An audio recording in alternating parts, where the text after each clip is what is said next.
Tuhan, siapakah yang boleh menumpang dalam kemah-Mu? Siapa yang boleh diam di gunung-Mu yang kudus? Yaitu Dia yang berlaku tidak bercela, yang melakukan apa yang adil, yang tidak menyebarkan fitnah dengan lidahnya, yang tidak berbuat jahat terhadap temannya, dan yang tidak menimpakan cela kepada tetangganya, yang menganggap rendah orang yang ditolak Allah, tetapi memuliakan orang yang takut akan Tuhan, yang bersedia menepati janji walaupun rugi, yang tidak meminjamkan uangnya tanpa bunga, yang tidak bersedia menerima suap untuk merugikan orang yang tidak bersalah. Merekalah orang-orang yang hatinya teguh, tidak goyah dan tentram selama-lamanya.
Marilah kita menguduskan ibadah kita dengan pengakuan bahwa ibadah kita berlangsung dalam nama Bapa, Anak, dan Roh Kudus.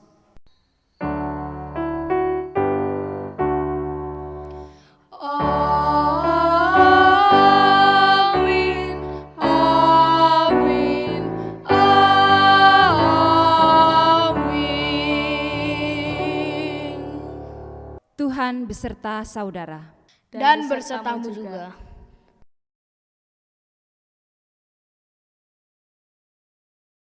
Firman-Mu itu pelita bagi kakiku dan terang bagi jalanku. Aku telah bersumpah dan aku akan menepatinya untuk berpegang pada hukum-hukum-Mu yang adil.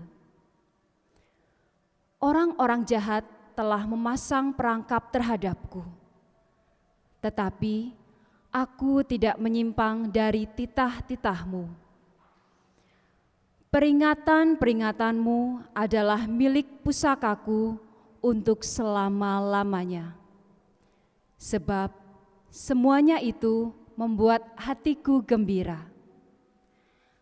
Telah kucondongkan hatiku untuk melakukan ketetapan-ketetapan-Mu untuk selama-lamanya sampai saat terakhir. Bapak, Ibu, dan Saudara, melalui Mazmur 119 ayat 105 dan seterusnya, pemazmur mengungkapkan betapa bernilainya firman Allah itu. Firman Allah adalah penuntun kehidupan. Itulah sebabnya pemazmur bertekad untuk senantiasa tekun dan teguh berpegang pada firman Allah di sepanjang hidupnya. Kiranya kita pun memiliki pemahaman dan tekad yang sama dengan pemazmur dalam menerima dan menanggapi firman-Nya. Amin.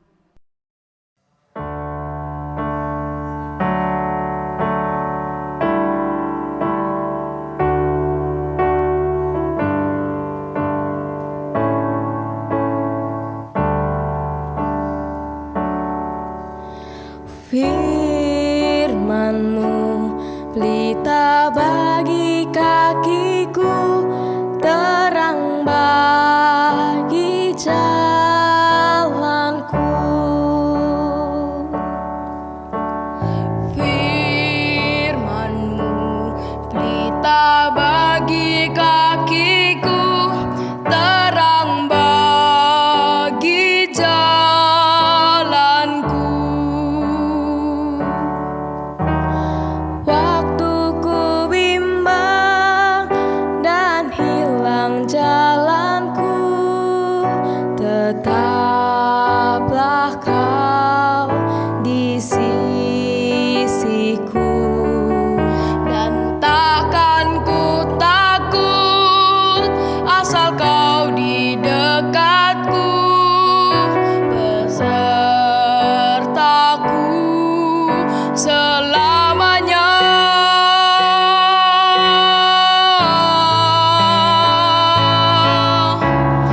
Firman-Mu pelita bagi kakiku, terang bagi jalanku.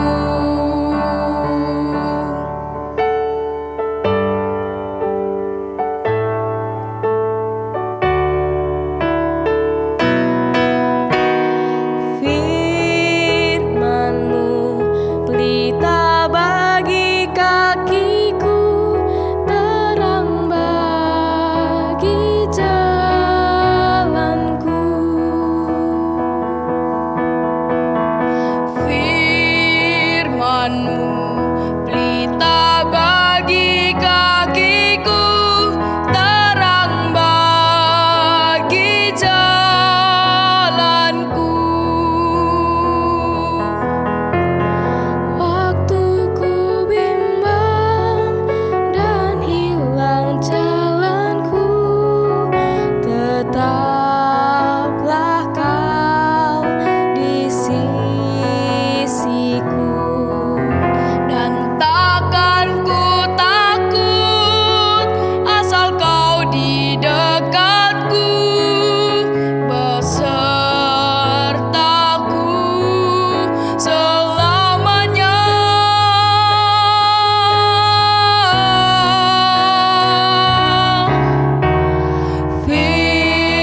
Firman-Mu pelita bagi kakiku, terang bagi jalanku.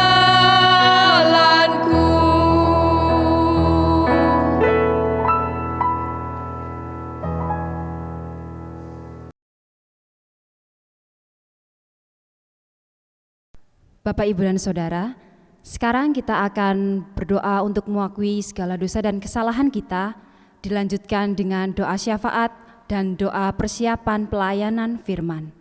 Mari kita berdoa. Bapa, saat ini kami mengakui bahwa seringkali kami bersikap lebih mementingkan perilaku kami di depan orang daripada kesungguhan dalam batin kami.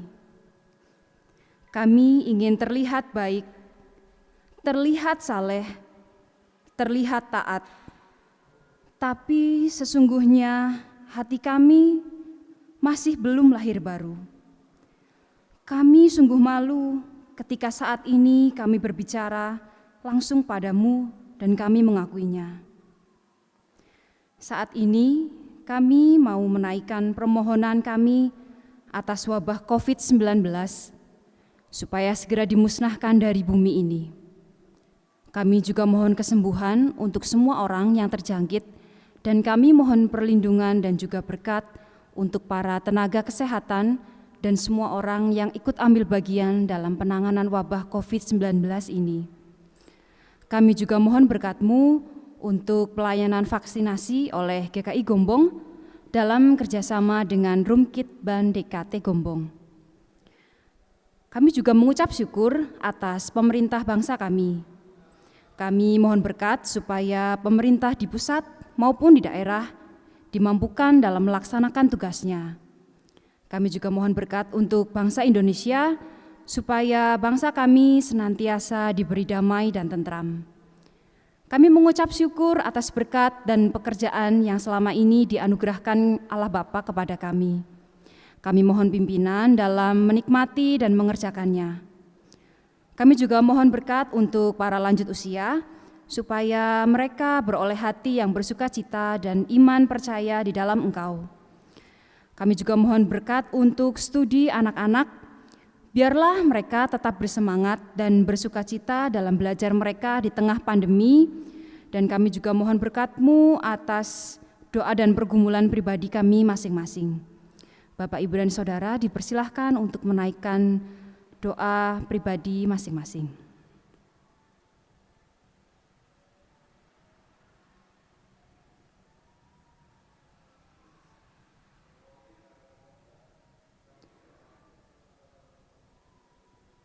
Bapa, kami juga mohon pimpinan-Mu untuk majelis jemaat, pengurus wilayah, pengurus bidang, pengurus yayasan, direktur, guru KB dan SD Krishna Evata dalam menjalankan tugasnya. Kami juga mengucap syukur bersama dengan saudara-saudara kami yang berulang tahun minggu ini. Biarlah mereka semakin bertumbuh dalam iman percaya kepada Engkau. Sebentar lagi kami akan mendengarkan firman-Mu. Berkati Pendeta Setio yang akan menyampaikan firman-Mu. Ya Bapa, berbicaralah kepada kami siap mendengarnya. Dalam nama Tuhan kami, Yesus Kristus, kami berdoa. Amin. Bapak, Ibu, dan Saudara, kini bersama kita berdoa untuk kita membaca dan merenungkan firman Tuhan. Kita berdoa. Tuhan kami Yesus Kristus, kami berterima kasih kepadamu untuk kesempatan kami mendengar pengajaran-Mu. Tuhan, tolonglah agar hati kami terbuka, pikiran kami mau menerima, untuk kami makin dapat mengerti kehendak-Mu, dan biarlah firman-Mu, kehendak-Mu itu nanti tertanam serta bertumbuh di dalam hati dan kehidupan kami. Ya Tuhan, berfirmanlah dan kami bersedia untuk mendengarnya. Amin.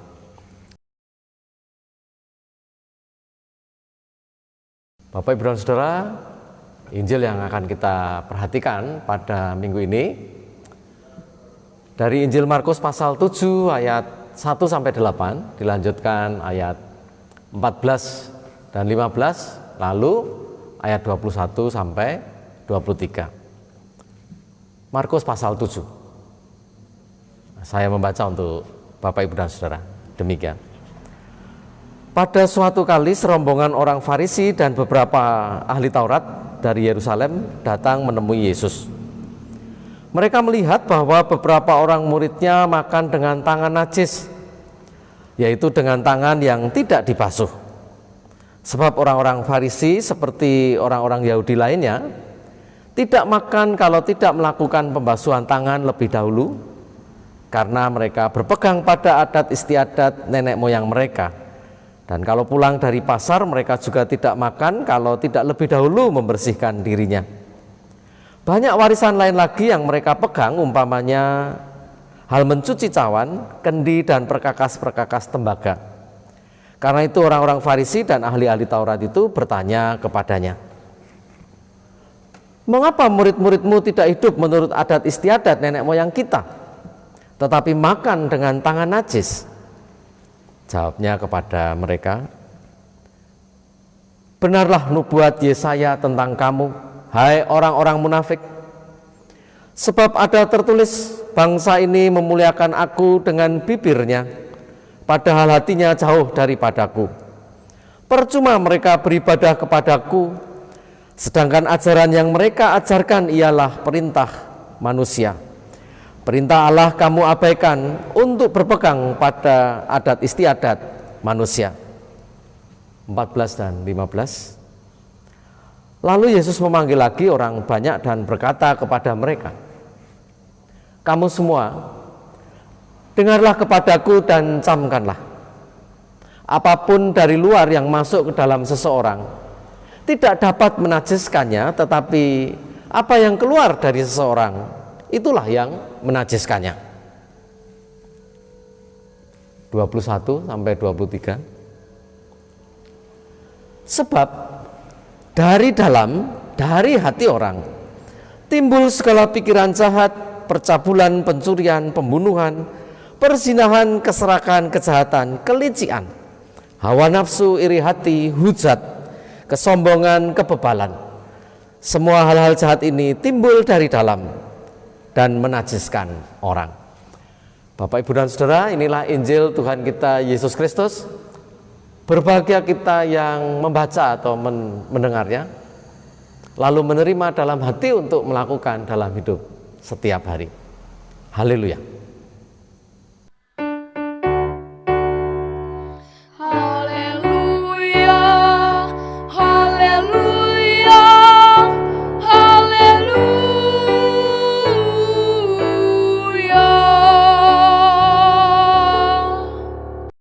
Bapak, Ibu, dan Saudara, kita akan bersama merenungkan firman yang kita dengar hari ini, judulnya Hidup Beriman yang Benar. Bapak, Ibu, dan Saudara, apa yang salah dengan praktek pembasuhan atau juga mencuci menurut adat istiadat orang Yahudi? Bukankah membasuh tangan atau tubuh dari bepergian, entah dari pasar atau dari kuburan atau dari tempat lain, dan mencuci tangan sebelum makan adalah baik, sehat, higienis? Lebih-lebih kalau hal itu dilakukan dengan disertai doa. Doa itu sendiri berisi pujian kepada Allah dan penyerahan diri yang bersih kepada Allah. Apanya yang salah? Bapak, Ibu, dan Saudara, di masa pandemi COVID-19 seperti saat ini, bukankah membasuh tangan sangat dianjurkan, bahkan diwajibkan? Jadi apa yang salah dengan praktek pembasuhan tangan, sehingga Tuhan Yesus seakan-akan mengkritiknya dengan keras? Bapak, Ibu, dan Saudara, sebenarnya Tuhan Yesus tidak sekedar mengkritik atau menyalahkan, apalagi menganggap bahwa praktek pembasuhan tangan yang dilakukan dari bepergian atau sebelum makan itu sebagai hal yang tidak penting, sehingga seharusnya dihapuskan atau tidak usah dilakukan saja. Bukan begitu ya. Kalau kita memperhatikan percakapan antara Tuhan Yesus dengan orang-orang Farisi dan ahli-ahli Taurat yang datang dari Yerusalem itu, maka kita akan tahu bahwa persoalannya bukanlah pada masalah membasuh atau mencuci tangan itu sendiri, tetapi pada motivasi dari orang-orang yang melakukannya. Apa motivasi orang membasuh tangan setelah dari bepergian atau sebelum makan? Nah, Bapak Ibu dan Saudara, karena hal ini menyangkut motivasi, maka hal ini berkaitan dengan hati yang ada di dalam diri kita manusia. Dari pihak Tuhan Yesus, tampaknya membasuh atau mencuci tangan adalah hal yang berkait dengan masalah kesehatan atau higienis semata.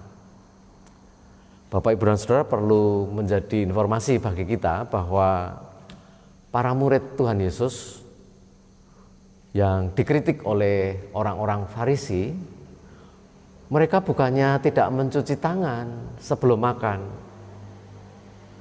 Mereka mencuci tangan, tetapi prosedurnya tidak sesuai dengan prosedur yang berlaku atau dipraktekkan oleh orang-orang Yahudi secara turun-temurun itu. Jadi mereka mencuci tangan, hanya tidak sesuai prosedur atau ritual orang Yahudi. Nah, Bapak Ibu dan Saudara, orang-orang Yahudi atau orang-orang Farisi mempersoalkan hal itu. Mereka menganggap bahwa murid-murid Tuhan Yesus bersikap najis. Karena najis, maka para murid Tuhan Yesus tentu saja dipandang tidak layak di hadapan Allah. Bahkan dianggap tidak layak untuk hidup di tengah-tengah orang Yahudi lainnya. Bapak Ibu dan Saudara, bukankah segala sesuatu yang najis harus disucikan? Dan kalau tidak bisa disucikan, maka harus dilenyapkan. Bapak Ibu dan Saudara, dari sikap orang-orang Farisi ini kita tahu bahwa praktek membasuh atau mencuci tangan menentukan layak tidaknya seseorang di hadapan Allah. Dengan cara pandang seperti ini, maka sadar atau tidak, orang-orang Farisi yang memang secara ketat mempraktekkan tuntunan hidup keagamaan itu akan cenderung menganggap diri mereka lebih suci. Dan di sisi lain, mereka akan menilai atau istilah religiusnya menghakimi orang lain yang tidak mempraktekkan pembasuhan sebagai tidak suci di hadapan Allah. Orang yang tidak membasuh tangan sesuai prosedur adalah orang yang najis. Nah, kalau pandangan ini dibiarkan, maka hal-hal selanjutnya bisa ditebak. Mereka yang merasa diri lebih suci itu akan meneror, akan menyiksa, atau melakukan tindakan lain apapun demi melenyapkan orang-orang lain yang mereka nilai najis itu. Nah, Bapak Ibu dan Saudara, sebenarnya praktek pembasuhan memang merupakan firman Allah yang disampaikan melalui Musa kepada orang Israel. Masalahnya, dalam tradisi yang berlaku selanjutnya, orang Israel mengembangkan pemahaman mereka sedemikian rupa sampai akhirnya mereka yang diwakili oleh orang-orang Farisi dan para ahli Taurat itu tidak lagi menyadari, atau kalaupun mereka sadar, tampaknya mereka tidak peduli lagi bahwa prosedur pembasuhan yang mereka praktekkan itu telah melampaui firman Allah yang semestinya menjadi acuan tindakan mereka. Orang-orang Farisi dan ahli-ahli Taurat itu lebih suka memelihara pemahaman dan prosedur pembasuhan tangan yang telah diajarkan secara turun-temurun oleh nenek moyang mereka. Mereka merasa bangga. Mereka merasa puas karena mereka merasa bahwa mereka lebih unggul daripada orang atau bangsa lainnya. Mereka merasa lebih layak di hadapan Allah daripada orang atau bangsa lain. Bapak Ibu dan Saudara, bagaimana pandangan Allah sendiri terhadap pemahaman dan prosedur pembasuhan tangan yang dipraktekkan oleh orang-orang Israel atau yang diwakili oleh orang Farisi dan ahli Taurat ini?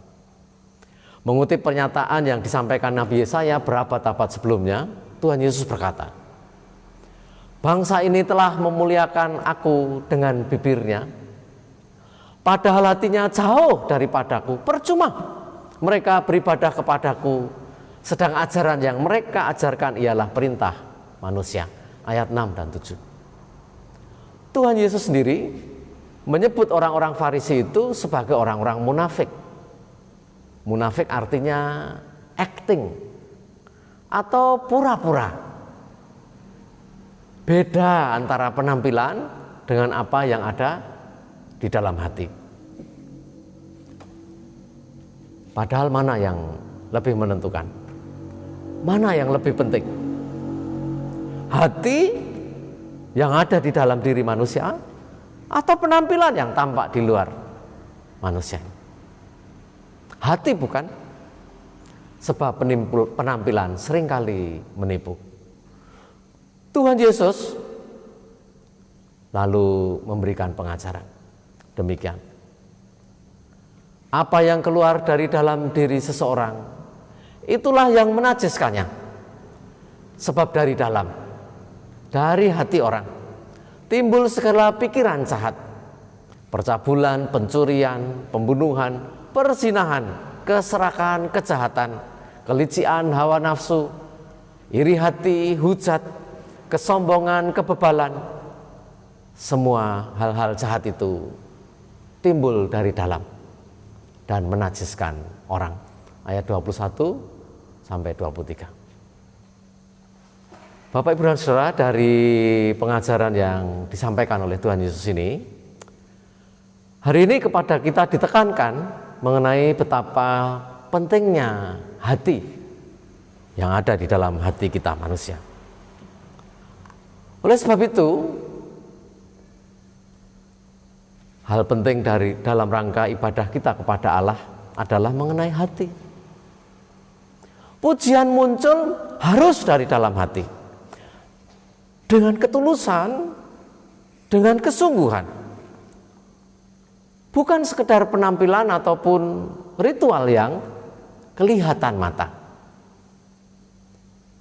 Serapi atau seindah apapun liturgi, demikian juga sehebat apapun segala peralatan ibadah yang digunakan, bukan itu yang penting. Tetapi hati yang ada di dalam kita. Firman Allah semestinya juga tertanam di dalam hati, lalu mengubah hati. Bukan hanya di dalam bibir yang dengan fasih mengucapkannya. Nah, Bapak Ibu dan Saudara, di tengah pandemi COVID-19 yang selama beberapa waktu ini menyebabkan kita tidak atau belum dapat melakukan pertemuan ibadah seperti sebelumnya, sepertinya kita benar-benar mengalami ujian. Apakah kita sungguh-sungguh beribadah kepada Allah atau tidak? Ini bukan soal pakaian. Ini bukan soal dandanan kita.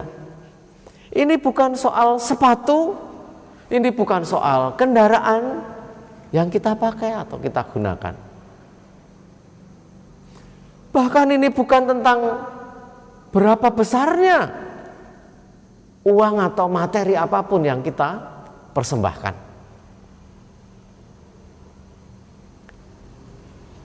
Ini bukan soal keheningan atau keriuhan suasana ibadah. Ini bukan soal pendeta, para penatua, pemain musik, liturgos, para pemimpin pujian atau siapapun lainnya di dalam pelayanan ibadah itu. Ini bukan tentang mereka, apakah mereka melakukan dengan baik, dengan benar atau tidak, sesuai liturgi, sesuai tuntunan, sesuai harapan atau tidak. Bukan. Ini semua soal diri kita sendiri. Apakah kita tetap beribadah kepada Allah sekalipun di rumah dengan segala keterbatasan yang ada? Apakah hati kita tetap terarah dan bahkan bertumbuh, berubah bagi Allah? Apakah firman Allah nyata dalam praktek kehidupan kita sehari-hari? Bapak, Ibu, dan Saudara, bukan apa yang di luar, bukan apa yang tampak, tetapi apa yang berasal dari dalam hati kita. Itulah yang lebih menentukan. Mari mulai hari ini kita memperhatikan pesan firman Tuhan hari ini. Lalu kita menunjukkan hati lebih sungguh kepada Allah. Bagaimanapun situasinya. Entahkah kita ibadah sendiri atau kita ibadah bersama-sama. Entahkah kita ada di dalam keluarga atau persekutuan atau di dalam kehidupan bersama masyarakat pada umumnya. Biarlah firman Allah nyata terwujud di dalam serta melalui kita. Haleluya. Amin.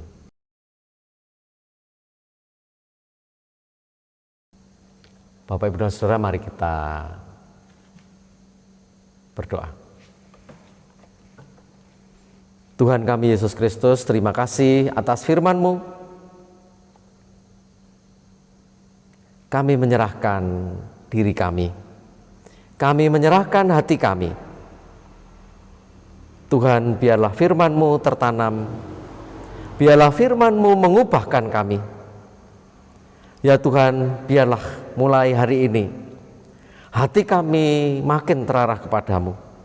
Kami makin rela dibentuk dan diubahkan oleh firman-Mu. Terima kasih ya Tuhan. Terima kasih. Biarlah kehendak Tuhan terwujud di dalam kami serta melalui kami. Tuhan Yesus Kristus, terima kasih. Amin.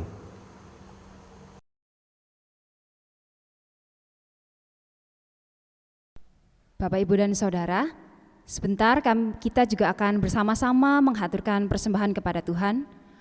Sebagai nat persembahan diambil dari 1 Petrus 4 ayat 8 dan 10 yang demikian. Tetapi yang terutama, kasihilah sungguh-sungguh seorang akan yang lain, sebab kasih menutupi banyak sekali dosa.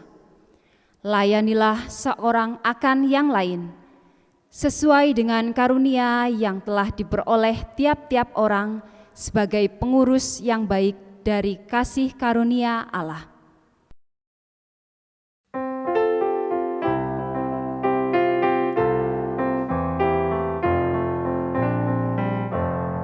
Andaikan aku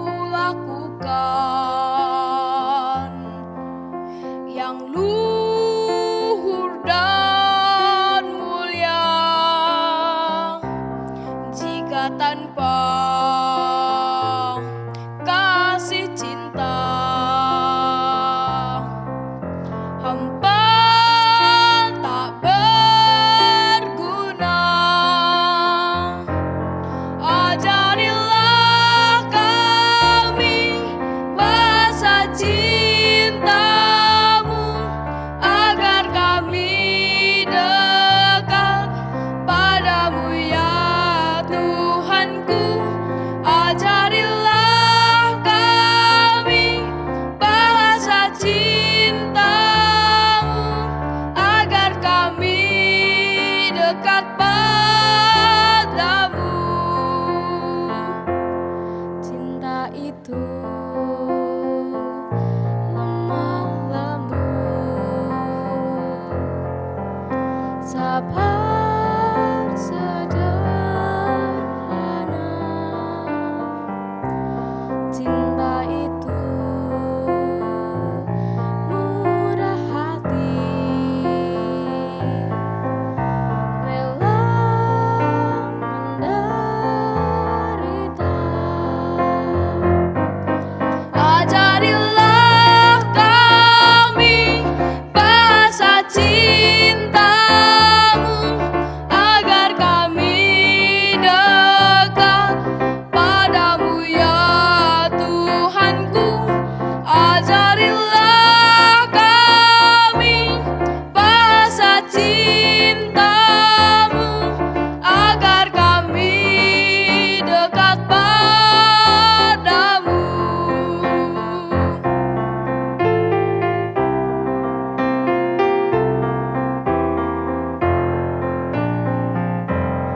Andaikan aku dermakan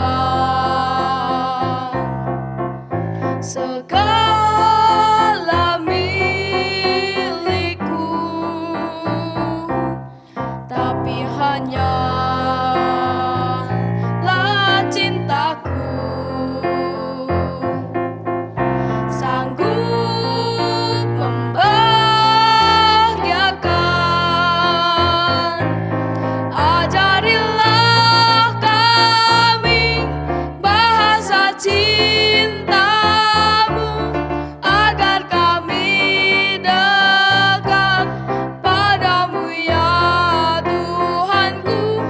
Ajarilah kami bahasa cinta-Mu, agar kami dekat padamu.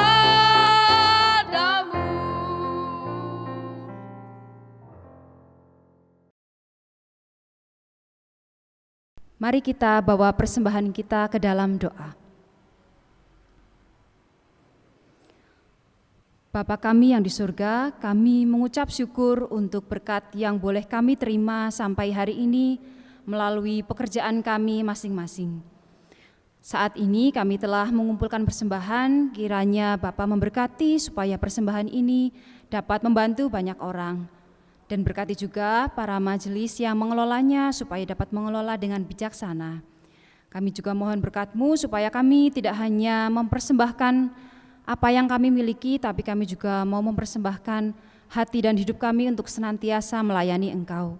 Terima kasih ya Bapa, dalam nama Tuhan Yesus kami berdoa dan mengucap syukur. Amin.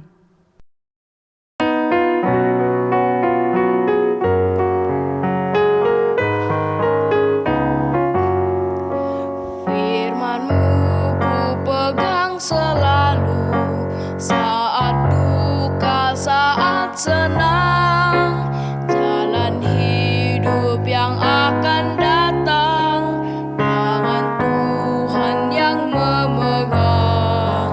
Pencobaan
Kini undurlah dari ibadah ini untuk melayani Allah.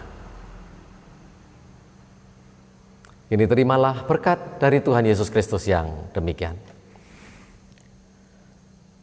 Kepadaku telah diberikan segala kuasa di surga dan di bumi. Ketahuilah, aku menyertai kamu senantiasa sampai kepada akhir zaman. Haleluya.